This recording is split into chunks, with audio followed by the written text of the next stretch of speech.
Hai guys, halo semuanya, selamat datang di channel Penotos. Dan kali ini kita akan masuk ke segmen plus and minus lagi. Ya, ini udah lama kita nggak bikin plus minus, dan kebetulan di sini ada expander cross, bukan pre facelift melainkan pre improvement. Kenapa? Karena kalau kita nyebutnya ini pre facelift nggak cocok gitu ya, karena expander cross yang kemarin muncul di Gias itu merupakan expander cross yang sebenarnya masih sama dengan yang satu ini. Ya, tidak seperti expander yang berubah total ya, dari yang sebelum facelift itu menjadi facelift itu 180 gitu, enggak, masih sama bentuknya, cuma yang diubah tuh dalam sama bagian teknisnya doang. Jadi sisanya sama aja, jadi kita nyebutnya ini pre-improvement. Nah, bagi kalian yang mau beli expander cross pre-improvement ini, perhatikan dulu plus dan minusnya ya. Walaupun kalau bilang wah apa minusnya, kan ini kan expander cross kan udah canggih gitu kan dan lain-lain segala macam, ternyata ada minusnya ya. Dan harga bekasnya juga kalau kalian mau nyari itu sudah di bawah 300 jutaan, alias kalau untuk yang Matic ini ya, Matic biasa bukan yang Matic premium package itu sudah di kisaran 260 jutaan saja. Wow, pastinya tertarik kan dengan harga segitu, kalian bisa membeli expander cross gitu ya kan. Harga barunya aja sekarang udah lebih dari 300 juta ya kan. Nah, maka dari itu sih mau video ini sampai habis. Tapi sebelum itu jangan lupa kalian lupa klik tombol subscribe channel Penotos, sertakan juga dengan tombol lonceng, like video ini jika kalian suka, share video ini ke teman-teman dan melalui sosmed Anda. Selamat menonton. Ini adalah 6 plus minus dari Mitsubishi Expander Cross Matic tahun 2021.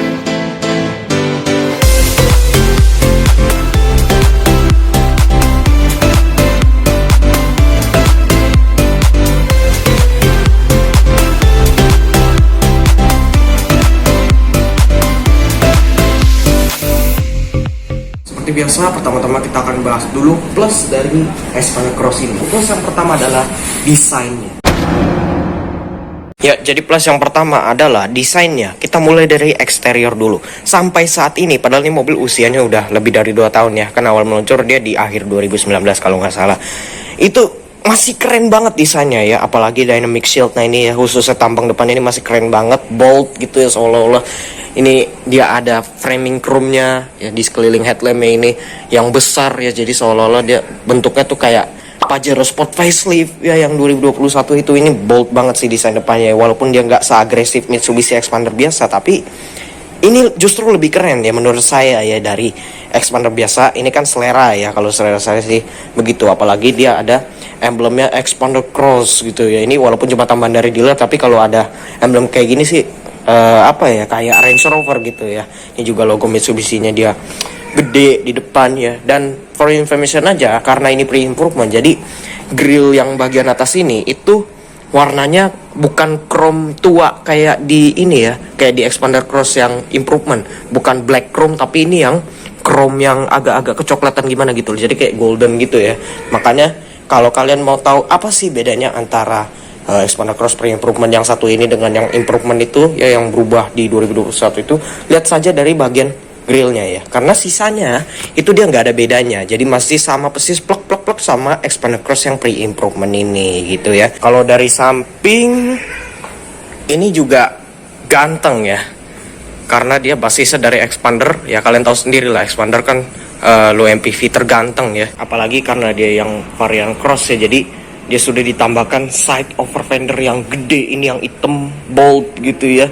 Ini juga plastik keras, jadi kalau misalnya kalian lagi di jalanan yang ada mobil-mobilnya gitu ya, dempet-dempetan sama mobil, kalau mobil di samping itu nyerempet mobil kita, itu nggak bakalan langsung kena bodinya, tapi kenanya ini dulu, over fendernya dulu ya. Jadi ini untuk melindungi bodi sebenarnya ya. Di atas juga dia ada roof rail, karena ini cross ya. Walaupun sebenarnya dia bisanya hanya membawa barang yang tidak lebih dari 20 kg ya, tapi ini sudah menambah kesan boldnya gitu ya. Sisanya sih sama aja sama Expander ya, apalagi bagian belakangnya ini nggak ada bedanya sama Expander. Tapi kalau bagian belakang ini selera ya, karena rata-rata entah kenapa gitu ya, orang tuh nggak suka bagian belakang dari Expander atau Expander Cross ini ya, melainkan sukanya ada di bagian depan saja. Kalau saya ya masih keren sih bagian belakangnya ya. Nah, bukan hanya eksteriornya, melainkan interiornya pun dia masih keren ya sampai sekarang ya. Walaupun sebenarnya mungkin beberapa dari kalian bilang, wah yang sekarang kan lebih bagus lagi gitu, yang improvement ya kan, sudah bahannya sudah soft touch dan lain segala macam. Ini masih keren ya, apalagi warnanya. Kalau untuk yang cross ini, untuk all type ya, all type cross dia two tone ya, jadi sini black, di sini coklat, dan warna coklatnya ini dia kayak di Livina VE gitu. Jadi saya suka gitu loh perpaduan warnanya. Ini juga setirnya walaupun dia memakai kepunyaan Mitsubishi Mirage ya, tapi di sini sudah dilapisi black glossy dan setirnya juga kulit. Jadi ini keren gitu, banyak tombol-tombolnya juga. Joknya pun walaupun ini dia bahannya kain ya, ini kan yang tipe matic jadi dia banyak kain. Perpaduan warnanya saya suka. Jadi di sini dia coklat tua ya, yang agak kehitaman gitu. Tapi di sini dia coklat muda warnanya, dan ada tekstur diamond-diamondnya gini, 3 dimensi ya. Ini kain tapi serasa bludru loh. Plus yang kedua adalah dimensi dan ground clearance ya. Jadi expander cross ini itu dimensinya beda jauh sama expander biasa pada zamannya ya, karena kalau sekarang antara expander yang facelift ya dengan expander cross yang improvement itu nggak beda jauh dimensinya ya. Tapi kalau pada zamannya ini terbesar di kelas ya, bahkan jika dibandingkan dengan Toyota Rush dan Daihatsu Terios pun itu masih lebih besar si expander cross ini. Apalagi ditambah ground clearance-nya yang paling tinggi di kelasnya ya, justru ini ground clearance-nya itu di 225 mm ya, bahkan itu lebih tinggi daripada Mitsubishi Pajero Sport yang hanya 119 mm ya ground clearance. Ini kan luar biasa ya. Jadi kalau kita melewati jalan-jalanan yang bebatuan gitu ya, ini udah pasti nggak usah khawatir lah. Oke, plus yang ketiga adalah kenyamanannya. Pertama-tama, dengarkanlah suara tes hujan ini.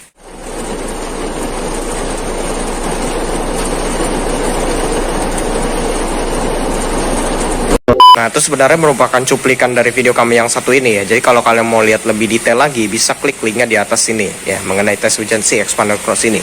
Oke, tes hujan udah, kabinnya tadi kedap banget ya, jujur asli ini expander emang juara sih kalau soal kekedapan kabin ya. Bukan hanya suara hujan, melainkan suara motor ya, terus suara angin, road noise itu minim sekali. Jadi kesannya mewah banget gitu loh ya. Padahal ini hanya sebuah low MPV atau low SUV kalau di expander cross ini ya. Nah, sekarang kita akan bahas kelegaan kabinnya. Pertama-tama kita mulai dari baris kedua dulu. Noh kan, lagi hujan deras, begitu kita masuk langsung kedap banget gitu. Keren sih ini sih. Oke, di baris kedua lihat nih, legroomnya juara sih. Walaupun di sini dia ada tunnel, tapi ini tunnelnya nggak terlalu tinggi gitu loh. Jadi kalau misalnya kita duduk di baris tengah sini, ya walaupun kalau kita pakai sepatu ya kayak saya gini agak harus miring gini ya, tapi ini masih bisa lah ya. Dan joknya juga empuk. Ini empuk banget sih, asli jujur ini joknya empuk banget. Kain tapi serasa sweat gimana gitu loh. Nah, headroom ya untuk saya yang tingginya 170 cm. Nah, berlimpah kan ya. Jadi emang kalau soal kelegaan kabin khususnya di baris kedua ini expander cross juara emang ya. Apalagi dia sudah lengkapi dengan armrest ya, walaupun cara membuka armrestnya dia agak sedikit rumit. Kita mesti tarik tali yang ada di pinggir sini baru bisa diturunin armrestnya. Dan karena ini yang pre-improvement, jadi dia nggak ada cup holder ya. Ya justru saya malah lebih suka kayak gini ya, di polos gini nggak ada apa-apaan. Jadi tangan itu masih bisa bebas kemana-mana di armrestnya ini. Dan armrestnya ini selain dia bahannya empuk ya, karena dia memakai bahan kain yang ala-ala sweat gitu, dia juga luas ya, gede gitu loh. Jadi kalau misalnya kita duduk, waduh, ini nyantai banget sih ya. Apalagi nih lihat deh, dia kalau armrestnya diturunin ini jadi kayak ala-ala captain seat gitu ya kan, keren ya kan. Oke, kita ke baris ketiga. Di sini juga dia mudah sekali ya, karena dia sudah one touch tumble. Jadi kalau kita mau ngakses ke baris ketiga ini sangat amat mudah ya, jadi langsung jatuh kursinya. Dan by the way, bagasinya ini dia bisa rata lantai gitu loh. Jadi pada saat itu ini first in class ya. Zaman-zamannya belum ada Suzuki XL7, ini first in class yang bagasinya bisa rata lantai, luar biasa ya. Bahkan sampai baris kedua pun nih kalau kita tutup ya, ini bisa rata lantai loh. Mantap ya. Kita coba duduk di baris ketiganya. Oke, ini posisi tegak. Memang dia mepet ya, tapi lihat deh handroomnya masih ada gitu. Jadi sebenarnya bisa dibilang ini masih nyaman sih duduk di baris ketiga ini. Apalagi dia sudah disediakan cup holder dan tempat penyimpanan 2 level ya, baik di sini maupun di atas. Dan ada power outletnya. Jadi ini luar biasa ya, pada saat itu tuh first in class gitu loh. Power outlet di setiap baris gitu loh, luar biasa ya kan, walaupun dia masih model bulat 12 volt biasa. Oke, tadi kelegaan kabin udah, masih di bagian kenyamanan, ini dia penampakan suspensi dari Mitsubishi Xpander Cross. Suspensi depan dia McPherson Stud, dan suspensi belakang dia torsion beam. Namun dia ada racikan ulang di caster angle ya. Jadi kalau misalnya kita di kecepatan tinggi, dia nggak bakalan libung walaupun ground clearance tinggi gitu loh. Walaupun suspensinya dia mengeras sedikit ya, sedikit banget ya, hanya untuk biar dia stabil aja gitu ya. Tapi tetap nyaman gitu loh, tetap enak dibawa jalan, apalagi kalau misalnya kita lewatin speed trap atau polisi tidur ya, itu bantingannya masih enak banget ya. Nah, plus yang keempat adalah posisi mengemudinya. Pertama-tama, ini untuk pengaturan joknya, walaupun dia masih manual, tapi dia sudah lengkap. Dia ada reclining, ada head adjuster model putar, dan ada sliding ya. Kita coba posisi mengemudinya. Nah, ini yang saya suka ya, ini yang menjadi plusnya. Selain karena dia bahan joknya empuk ya, dia juga pertama-tama nih kursinya ya, ini memeluk kita banget gitu loh. Jadi kalau di jalanan itu pastinya bakalan nyaman lagi ya. Apalagi setirnya ini dia sudah dilapis kulit, jadi dia enak dipegang, dan sudah ada pengaturan tilt and telescopic steering.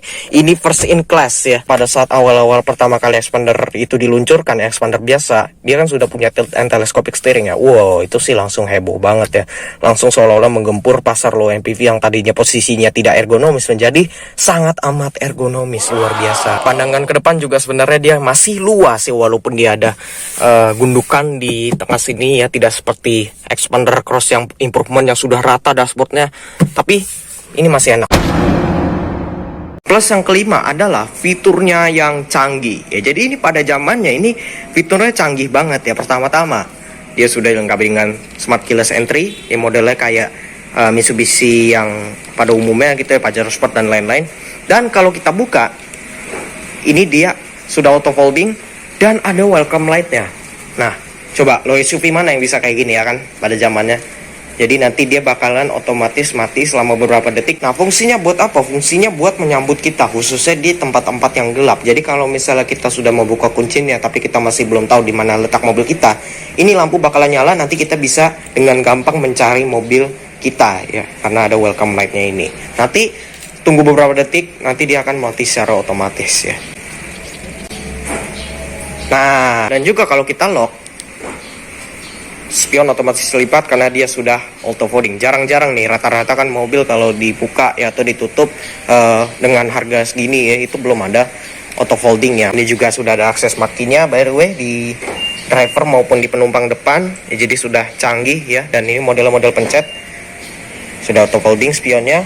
Nah, bukan cuma di driver dan sisi penumpang depan, melainkan di belakang pun ini dia juga sudah ada akses markinya. Kalau kalian mau lihat tuh ya, nih tombol yang bulat ini. Jadi kalau misalnya kita lagi bawa barang nih ya, kita nggak kepengen ngambil kunci terus buka pintunya, kita cukup tekan tombol yang bulat tadi aja. Nah, maka mobil akan otomatis terbuka, khususnya bagasi ya.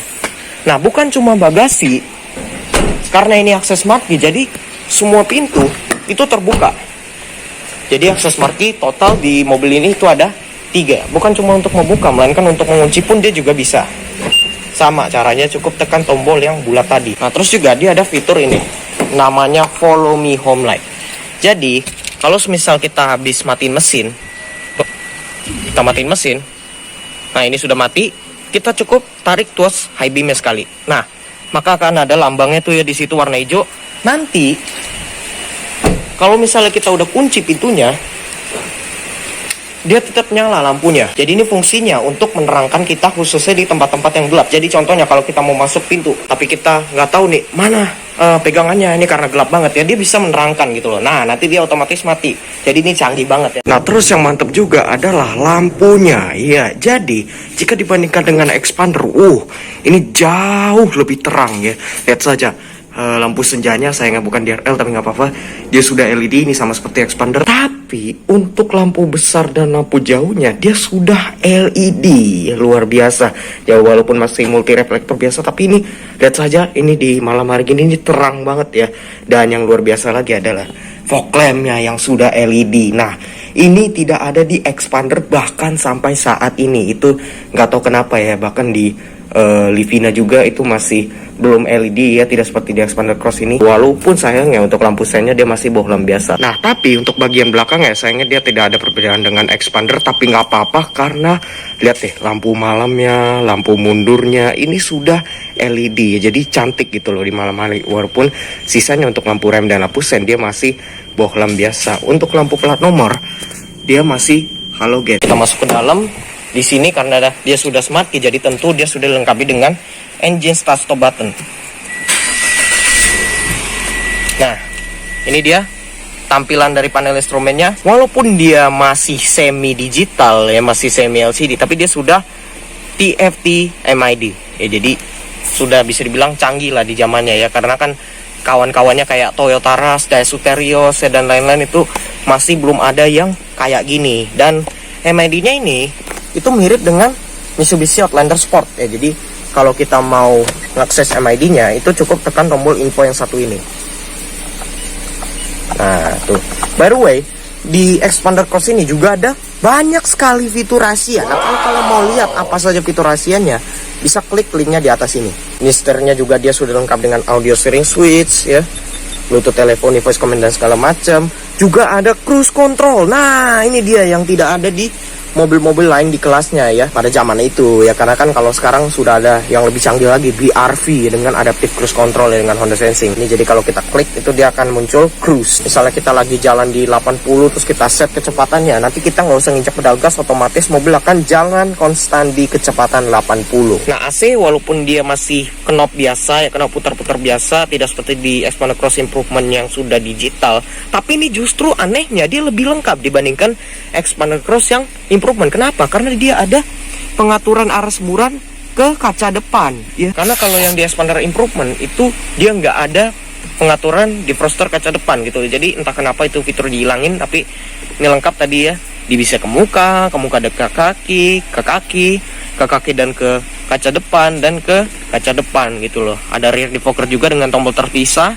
Ini pengaturan speed fan-nya dan ini pengaturan suhunya. Jadi lengkap lah. Nah, head unit ini juga lengkap ya, karena dia bisa Android Auto, Apple CarPlay dan WebLink. Jadi pada zamannya itu belum ada yang menggunakan head unit dengan konektivitas smartphone seperti ini. Jadi ini first in class lagi sekali lagi di zamannya. Dia juga sudah ada radio, Bluetooth, phone, USB port 1 dan 2, dan ada rear kamera yang bisa kita akses tanpa kita harus masukin ke gigi mundur. Jadi kalau misalnya kita lagi jalan maju, kita bisa lihat kamera belakang ya.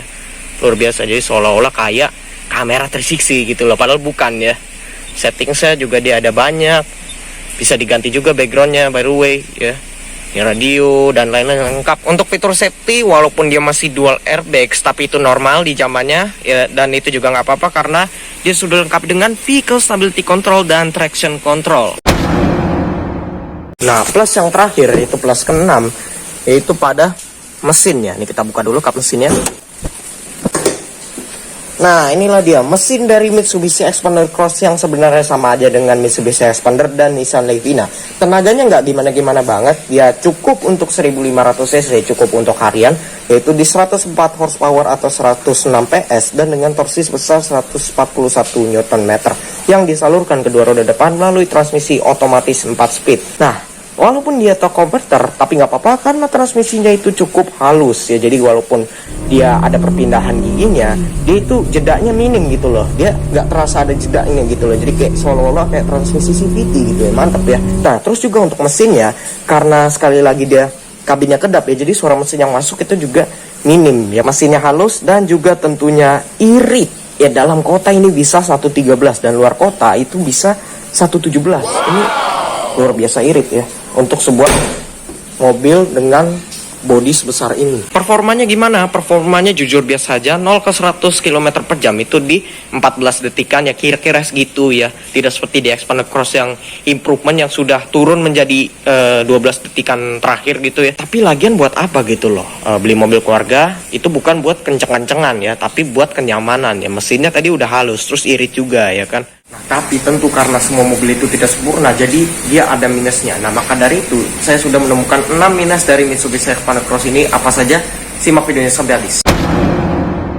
Minus yang pertama adalah offset bannya. Jadi kalau misalnya kalian lihat dari samping gini ya, itu nggak ada masalah ya. Dia masih keren, dia ada over fender, roof rail dan lain-lain. By the way itu ada suara motor ya.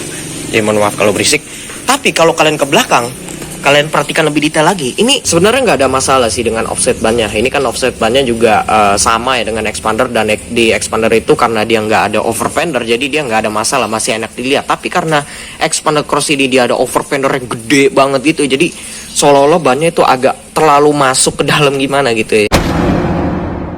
Minus yang kedua adalah penutupan pintunya. Nah, jadi karena si expander cross ini sudah dilengkapi dengan peredamnya yang tebal gitu ya. Contohnya kayak di sini, karet pintunya ini aja tebal banget ya, yang membuat kabin menjadi lebih senyap lagi. Itu bagus, tapi justru ada minusnya. Kenapa? Karena kalau kita menutup pintu itu kita nggak bisa langsung gini doang. Nah, dia masih kebuka. Kan kalau kayak di Mobilio, contohnya ada mobil-mobil lainnya, itu tinggal kita giniin aja, dia udah ketutup. Tapi kita harus pakai effort. Set. Nah, baru ketutup. Ya jadi kalau buat cewek gimana ya? Ya tergantung kekuatan sih. Minus yang ketiga adalah build material interiornya. Pertama-tama bisa kita lihat dari door trim aja. Ini udah kelihatan banget bahwa bahannya itu dia, bahkan armrestnya aja, ini dia masih full hard plastik gitu loh. Jadi kalau kita naruh tangan ini keras rasanya, tidak seperti di Toyota Rush contohnya yang sudah soft touch. Nah, bukan cuma di door trim doang, melainkan di dashboardnya pun. Ini walaupun dashboardnya keren ya, jadi seolah-olah dia memanipulasi kita. Walaupun dashboardnya keren, tapi lihat deh, masih full hard plastik biasa ya. Dan walaupun dia ada jahitan, tapi kalau kalian perhatikan lebih detail lagi, ini hanyalah jahitan palsu biasa. Jadi ya gitu deh. Ini juga dia masih plastik, jadi nggak ada satupun bahan empuk di interiornya ini kecuali joknya yang sangat amat lembut. Minus yang keempat adalah kualitas dari head unitnya. Ya walaupun seperti yang saya bilang tadi, dia fitur-fiturnya sudah canggih, dia sudah ada Android Auto, Apple CarPlay dan WebLink, dan juga kualitas audionya juga cukup bagus ya. Tapi kalau misalnya kita lagi di siang hari nih, kita mau ngatur head unitnya, itu agak agak nggak kelihatan gitu loh di siang hari. Nah, sedangkan kalau di tempat gelap seperti ini, apalagi di malam hari ya contohnya, dia malah silau gitu. Jadi kayak kayak Honda CR-V Turbo gitu loh head unitnya. Nah, bukan cuma soal kualitas tampilan head unitnya yang ya begitulah ya, khususnya di siang hari yang nggak kelihatan gitu ya, melainkan kamera mundurnya dia juga agak gimana ya gitu ya. Nih kita masukin ke gigi mundur. Nah, dia kualitasnya gambarnya dia agak gelap gitu loh. Minus yang kelima adalah tidak adanya speed sensing auto lock. Nah, ini sangat disayangkan sekali untuk mobil yang harganya sudah hampir 300 jutaan ya. Kenapa? Dia sudah canggih-canggih tadi fiturnya, dia belum ada speed sensing auto lock. Walaupun dia ada auto di sisi driver, power window-nya, terus juga ada power door lock, tapi kalau misalnya kita jalan lebih dari 10 km per jam sampai top speed, pintu nggak akan kekunci kalau kita nggak kunci secara manual. Jadi sayang sekali gitu loh. Padahal di Toyota Rush, bahkan di Toyota Avanza, bahkan di Toyota Kijang Kapsul aja, dia sudah ada speed sensing auto lock, yang artinya kalau kita jalan lebih dari kecepatan tertentu, dia bakalan terkunci otomatis pintunya ya. Tapi gak apa-apa karena itu sudah terobati di Xpander Cross yang improvement 2021. Nah, minus yang terakhir yaitu minus ke-6, yaitu pada remnya. Jadi untuk rem depan dari Mitsubishi Xpander Cross ini, dia sudah cakram, ventilasi. Tapi untuk rem belakangnya ini, walaupun dia sudah ABS, CBD, dan brake assist, dia masih tromol gitu loh. Jadi kalau misalnya kita ngerem itu terasa brake diving gitu loh. Jadi kayak gitu loh ke depan, kayak maju gitu loh ke depan mobilnya. Oke, jadi itulah dia 6 plus minus dari Mitsubishi Xpander Cross Automatic tahun 2021. Semoga informasi yang saya sampaikan di video ini bisa bermanfaat bagi kalian semua, khususnya bagi kalian yang ingin membeli Xpander Cross Automatic pre-improvement ini. Oke, itu aja untuk video kita pada hari ini. Jangan lupa kalian teman-teman klik tombol subscribe ke channel penonton, serta juga dengan tombol loncengnya. Like video ini jika kalian suka, dan share video ini ke teman-teman Anda melalui sosmed Anda. Terima kasih sudah menonton, salam otomotif, bye.